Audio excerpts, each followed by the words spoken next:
Halo, jika Anda merasa kurang pintar, tidak apa-apa karena yang pintar belum tentu kaya. Selamat datang kembali di channel Suka Nonton. Kali ini kita akan membahas sebuah film Thailand yang keren berjudul Bad Genius. Bad Genius adalah film Thailand tahun 2017 yang menceritakan kisah seorang siswi jenius bernama Lin yang membantu teman-temannya mencontek dalam ujian. Namun seperti biasa, siapkan dulu kopi, roti, nasi, indomie, istri, patani, padi, atau apapun itu biar lebih asyik nontonnya. Dan jangan lupa klik subscribe, like, dan bagikan kepada seluruh rakyat Indonesia. Tanpa basa-basi dan emosi, mari ditonton loh.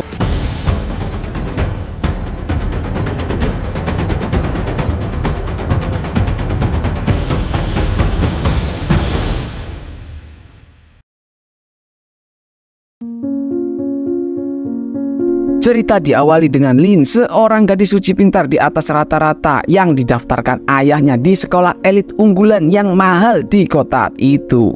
Ayahnya yang tak begitu kaya berprofesi menjadi guru nekat mendaftarkan putri kesayangannya yang cerdas karena merasa ingin support anaknya dengan fasilitas yang baik. Singkat cerita, kepala sekolah yang melihat CV Lin yang sangat berprestasi mencoba memberi kuis kepada Lin. Lin pun mampu menjawab dengan rinci dan jelas seperti di luar kepala.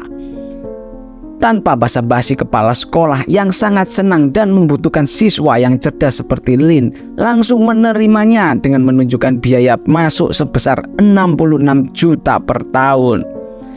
Ayah Lin tentu saja kaget mendengar itu, lur. Akhirnya terjadilah sebuah negosiasi.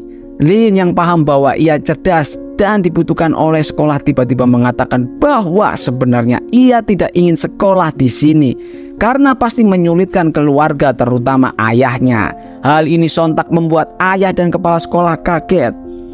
Kepala sekolah yang merasa iba dan butuh akhirnya menerima Lin dan memberikan beasiswa penuh untuk Lin.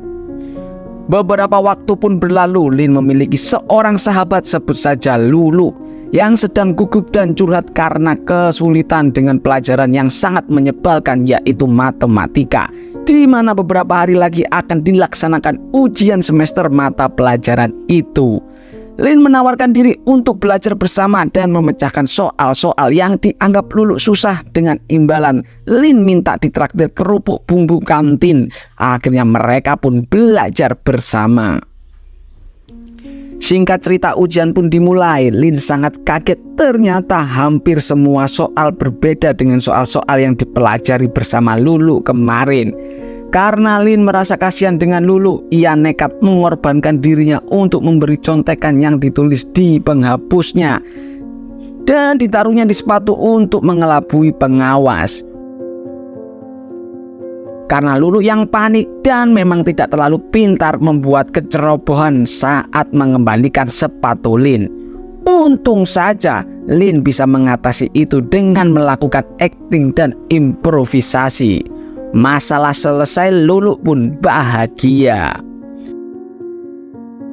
Beberapa minggu kemudian hasil tes keluar. Lulu begitu bahagia karena mendapatkan nilai yang baik dan lulus di mata pelajaran matematika. Akhirnya Lulu mengajak Lin merayakan ini dengan rekreasi di kolam renang Nogotirto bersama pacarnya. Lin pun menerima ajakan Lulu. Singkat cerita, Lin dan Lulu berendam di kolam renang Nogotirto. Terlihat pacar Lulu yang sebut saja Pitono sedang caper di depan Lulu. Pitono adalah anak orang kaya dan raya, lur, di mana bapaknya memiliki bisnis es teh jumbo yang sedang viral itu, lur. Pitono mengatakan bahwa ia tahu tentang Lin karena si Lulu yang sering bercerita. Dan Pitono juga tahu di mana berkat Lin, Lulu jadi mendapatkan nilai yang baik dan ia juga mau dibantu contekan seperti Lulu. Lin kaget ternyata Lulu membocorkan semuanya. Dengan yakin Lin menolak permintaan Pitono. Pitono mengatakan jika Lin mau melakukan itu, Pitono akan membayarnya dengan iming-iming 5 juta per mata pelajaran dan ia akan mengajak teman-temannya. Dan bayangkan jika ada 16 mata pelajaran, berapa uang yang akan Lin dapatkan? Itu setara dengan biaya uang gedung sekolah di mana Lin harus bayarkan. Lin mengelak karena ia mendapatkan beasiswa. Pitono lalu menjelaskan bahwa Lin hanya dapat biaya gratis di uang semester dan tahunan saja. Namun yang tidak Lin ketahui adalah biaya sogokan yang berkedok uang bangunan yang harus dibayarkan. Benar saja, sesampainya di rumah Lin melihat bahwa ayahnya harus membayar 90 juta lur. Ternyata Lin tidak mendapatkan beasiswa penuh seperti yang kepala sekolah katakan. Waduh. Tampak Lin yang shock dan sedih mengetahui hal itu, dan ia memutuskan bermain piano untuk menghilangkan kesuntukannya. Tiba-tiba datanglah ide dan inspirasi lur. Singkat cerita, Lin menerima ajakan Pitono. Ia mengadakan sebuah workshop bersama Lulu, Pitono dan kawan-kawannya yang ikut rencana ini lur. Lin menggunakan metode piano untuk proses contek-mencontek. Para peserta diwajibkan menghafalkan nada dan gerak jari, di mana satu nada mewakili satu huruf. Super sekali. Praktek contek-mencontek pun tiba. Tampak Lin yang mengerjakan soal terlebih dahulu dengan cepat. Setelah selesai mengerjakan soal miliknya, Lin memulai aksinya untuk mentransfer jawaban ke teman-temannya. Rencana berjalan sangat mulus karena Lin pun tidak merasa berat. Ia hanya menggerakkan jari-jarinya yang otomatis teman-temannya sudah memahaminya. Ujian pun selesai. Terlihat Pitono membawa mobil merah baru hadiah dari orang tuanya karena nilainya yang baik. Tampak Lin juga yang senyum-senyum karena ada uang masuk di rekeningnya sebesar 100 juta lur.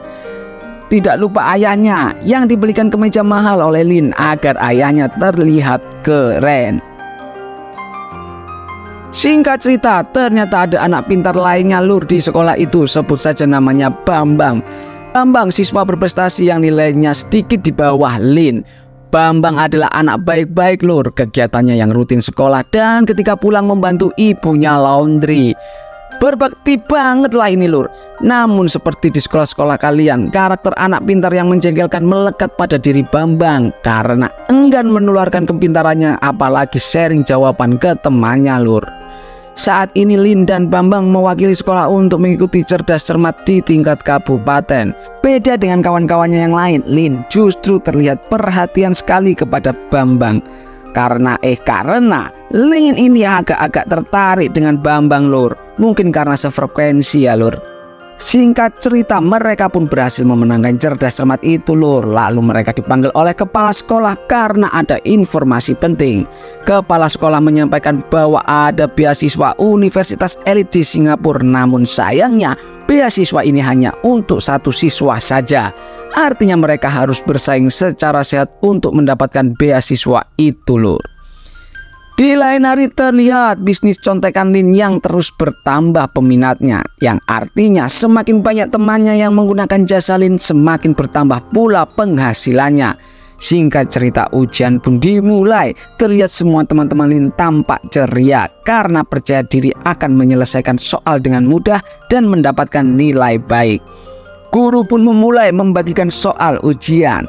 Setelah terbagi, hal mengejutkan terjadi. Sang guru pengawas mengatakan jika ada dua tipe soal yang dibagi acak.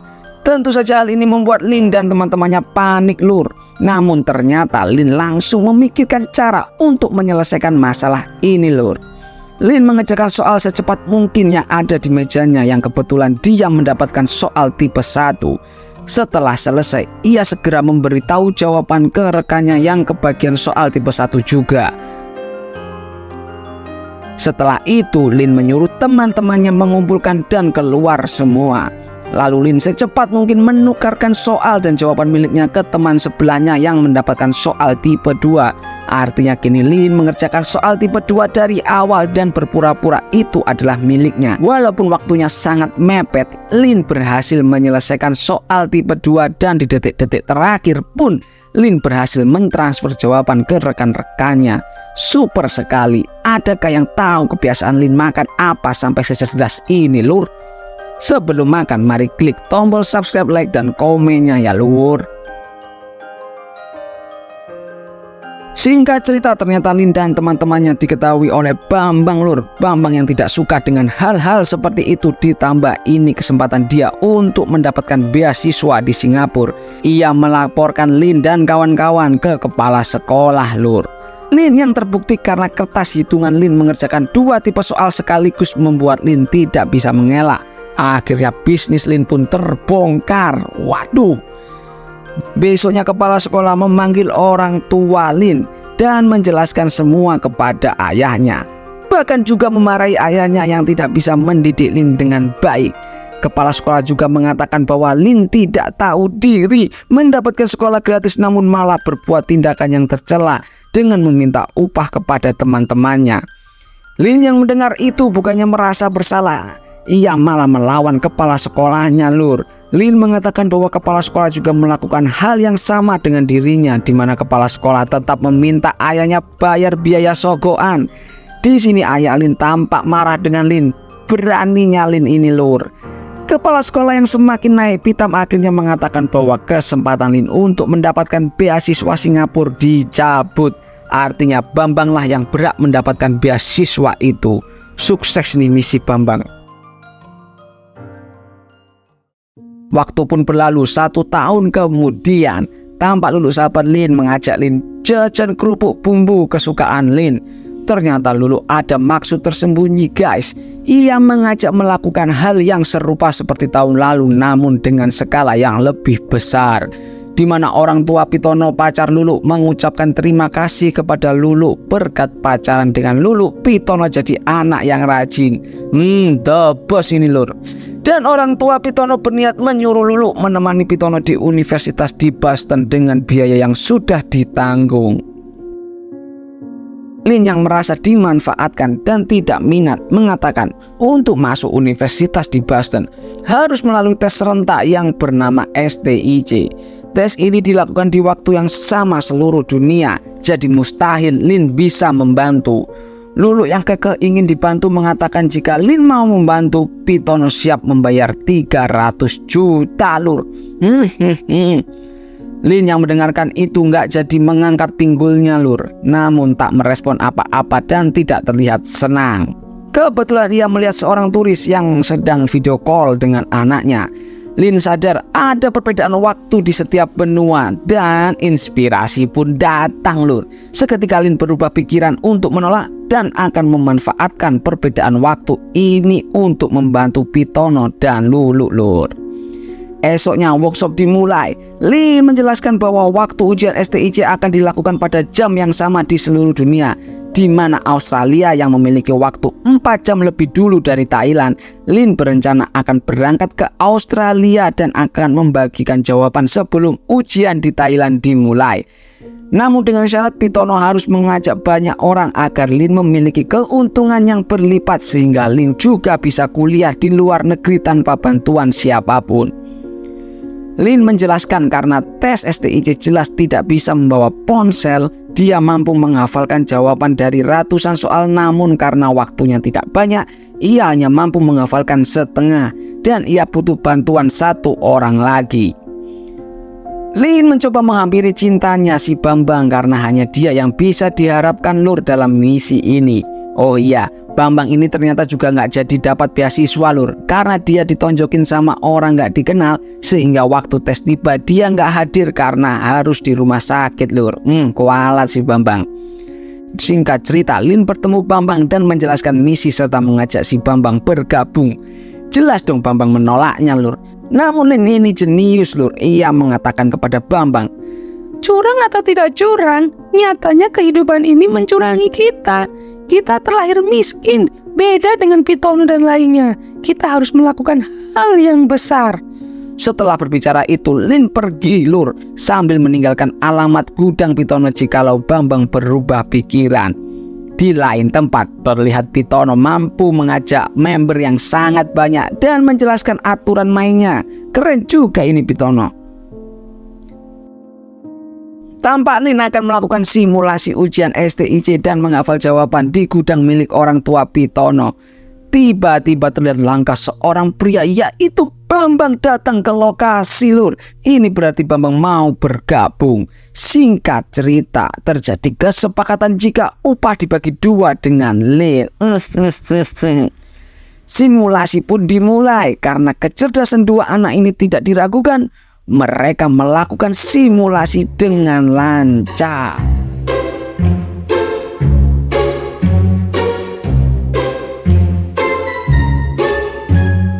Hari yang ditunggu-tunggu pun tiba. Lin dan Bambang berangkat ke Australia lur. Singkat cerita, mereka sampai lokasi dan siap mengikuti tes STIC ini.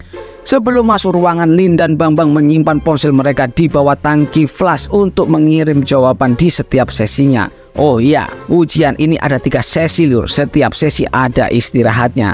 Saat istirahat itulah Bambang dan Lin mengirim hasil jawaban ke Pitono dan Lulu. Di Thailand tampak Pitono, Lulu dan seluruh member berjaga-jaga. Disiapkan juga ojolnya agar ketika jawaban sudah komplit mereka tinggal cus ke lokasi ujian STIC yang diselenggarakan di Thailand. Tes sesi pertama dimulai. Tampak mereka berdua fokus mengerjakan soal. Setelah selesai, mereka berdua menghafal jawaban dan segera pergi ke toilet untuk mengirim jawaban ke ponsel Pitono dan Lulu. Sesi pertama berjalan dengan lancar lur.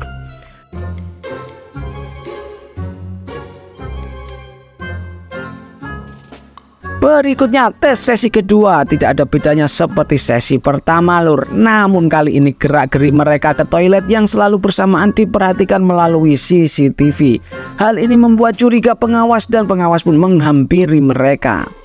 Bambang yang diketuk pintunya oleh pengawas terlihat sangat panik lur. Hingga tanpa sengaja ia menjatuhkan tutup tangki flash yang membuat petugas semakin curiga dan mendobraknya.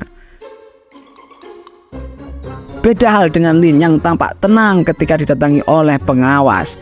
Dan dia pun bisa lolos dari pengawas. Ketika Lin keluar dari toilet, ia melihat Bambang yang sedang dimarahin oleh pengawas. Dan di pintu ruangan terjadi pemeriksaan lur.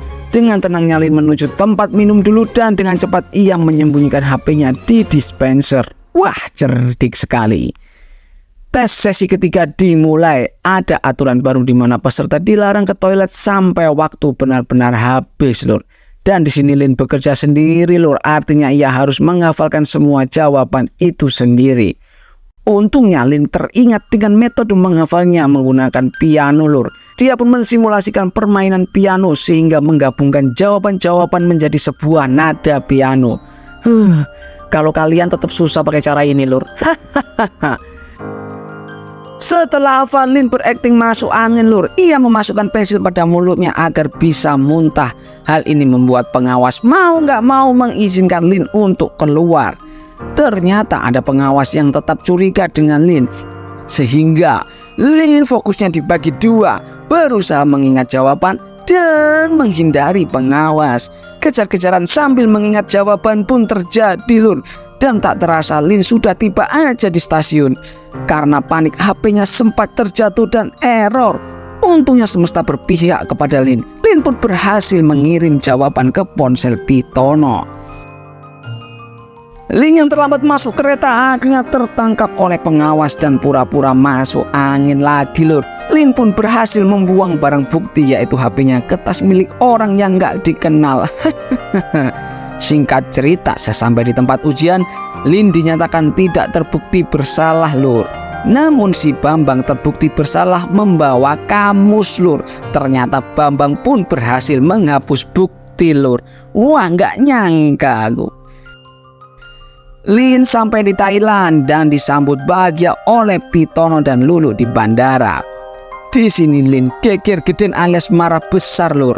Lin merasa mereka berdua pasangan yang hanya bisa memikirkan diri sendiri dan memanfaatkan orang lain. Seolah tak peduli dengan kondisi Bambang saat ini, Lin pun pergi dengan amarahnya. Lin yang dijemput ayahnya di bandara menangis sejadi-jadinya lur karena merasa bersalah dengan ayahnya. Ayahnya mengira bahwa Lin sedang pergi ke Australia berlibur bersama pacarnya Bambang. Singkat cerita, waktu pun berlalu. Di dalam grup STIC, Lulu mengabarkan jika Bambang sudah mengambil bagiannya, namun tinggal Lin yang belum mengambilnya. Lin yang membaca itu tanpa berkomentar apapun langsung meninggalkan grup lur. Wah, pendirian yang luar biasa. Lulu yang mengetahui itu menangis karena dia telah kehilangan sahabatnya. Lin kini sudah menjalani hidupnya dengan normal bersama ayahnya. Ia juga ingin meneruskan ayahnya mendaftar sebagai guru. Dalam momen interview ketika ditanya pengalaman mengajar, Lin jujur menjelaskan semua kejadian dengan teman-temannya. Ia mengatakan bahwa dirinya banyak melakukan hal buruk di masa lalu dan berjanji akan belajar dari pengalaman itu untuk memperbaiki hidupnya. Di lain waktu tampak Lin yang berada di rumah Bambang karena diundang oleh Bambang. Ketika masuk, Lin tertawa melihat kaos STIJ jadi keset lur. Lin juga melihat perabotan mesin cuci yang baru di tempat laundry ibu Bambang. Singkat cerita, ketika Lin bertatap muka dengan Bambang, ternyata maksud Bambang mengajak Lin bertemu adalah untuk menjalankan bisnis yang serupa, yaitu jual beli jawaban dengan skala yang lebih besar. Lin tentu tidak suka mendengar itu. Lin mendekati Bambang dan mengatakan, "Jika kamu masih kurang uang, ambil jatahku di Bitono. Aku perlu mengambilnya." Namun ternyata Bambang menolak karena ia ketagihan dengan bisnis ini lur. Tentu hal ini ditolak dengan Lin. Bambang yang tidak suka dengan penolakan Lin mengancamnya. Lin ikut bisnis ini atau Bambang akan membocorkan kejadian STIJ dan Lin sebagai otaknya. Tanpa disangka, Lin memilih untuk dilaporkan saja. Wah, ini yang namanya berpendirian tetap banget lur. Scene ini diakhiri tanpa menunggu Bambang membocorkan. Lin yang ditemani ayahnya akan menceritakan sebuah pengakuan di depan media. Di sini terlihat kesetiaan dan ketulusan seorang ayah yang selalu menemani anaknya dalam kondisi apapun. Terima kasih sudah menonton sampai habis. Jangan lupa untuk subscribe, like, dan bagikan kepada seluruh umat di Asia. Sampai jumpa di film-film menarik berikutnya. Suka nonton, suka banget lu.